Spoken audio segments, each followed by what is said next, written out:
Hi, Melissa. You were a cop in The Heat, and now you're a spy. If you weren't an actress, you think you could be a woman of the law?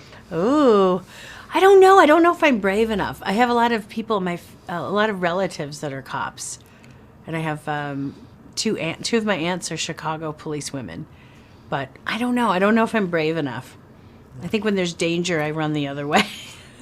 You have some great action scenes in this movie. How was Thanks. the experience? It was wild. I mean, I had to train for quite a while to just be able to do them. And then even when we got to set, there's an intensity to it for sure that was really fun to learn, and I kind of loved it. Yeah. I really loved it. Like I'm up for more. You did all of those, or there were any stunts they didn't allow? I mean, I try to do everything I can, because I also think with this character, it's kind of perfect that she knows how to do it. She's skilled, but she hasn't been practicing. So I thought my skill level, I was not going to be too good to be believable. Yeah. So I thought if I can do it, that's probably how Susan would do it. So it should be me running around, and I thought it fit. If she had supposedly been out in the field for 20 years, I think we'd have to cut to someone else. But I was like, I think we're about at the same level. Sure. This is your third movie with Paul, and Yeah. there's more to come. Can you talk a little bit about this relation with him? He's just great. I mean, he's wildly collaborative. He's really funny. His sets are completely joyful, happy places to work. He takes everybody's opinion in. If you have an idea, or if you have a line that you want to say, or even an idea about like, what if he's always like, try it, do it. Like, who knows? Let's see if it works. You can't make a mistake. Even if it doesn't work, we laugh if it's bad and then go on to another one. Like, you're just encouraged to try anything. And I always think that makes everybody's work better. If you're always being encouraged and you don't have to worry about failing.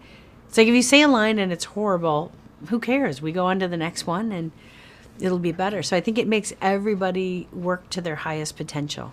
Yeah. I talked with Alison Janney last year, and she jokes that sometimes it's difficult to follow your brain when you are improvising. Did she say that? Yeah. How is for you improvising, doing? I just love it. I mean, I truly, truly love it. There's something about if all the stars line up, if the camera's there and the sound works and both people are in it, and you have that moment and you say something unexpected, or you say something just even if it's this much different from what they thought you were going to say, you get to see that other actor be a little surprised, and then they say something back, and then it's all actually happening in real time. Yeah. And it's actually, you're capturing a real first time these lines have ever been said, instead of just something that's, I've practiced to say this line like this.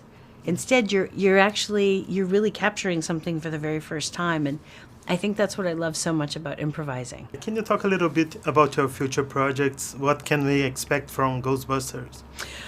Well, I think, first, Michelle Darnell is going to come out, and that's, I just finished that 2 days ago. My husband and I wrote that, and he directed it, and that's a big splashy, big comedy. It'll be really fun. Lots of action and physical stuff in that too.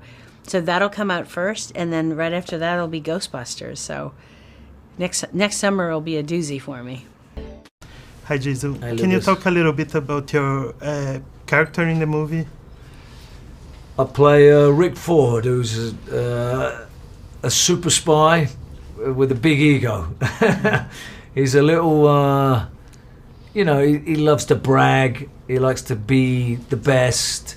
He thinks he's the best. And, he has to deal with somebody that doesn't really have the qualifications, is coming out to take the place of him to do his kind of job. So he has a lot of tension because of that.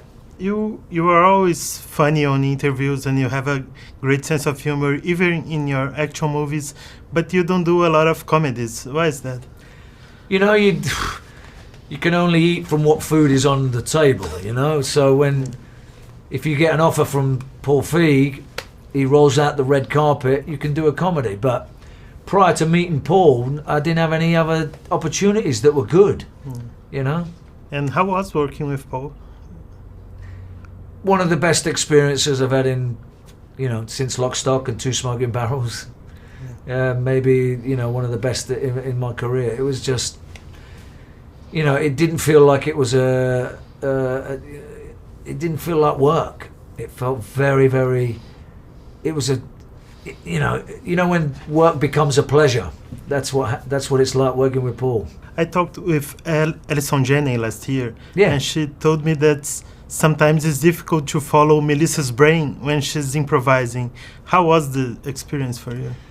Yeah, she's very, very, you know, she's extremely, like you say, extremely difficult to follow what she's doing, but that's what makes her so good. She's very unpredictable, yeah, and she just sucks you in. It's, you know, to work with her is a big privilege. Can you talk a little bit your future projects? I don't really have anything at the moment. This is the first time in, you know, over a dozen years that, you know, last 10 years I've been working back to back. So this is time for me to put some brakes on. I'm talking to Melissa next. What would you like me to ask her? What can I say? I don't think you know, I don't have any questions for her. I mean, you know, she's, as an actor, you know, it's,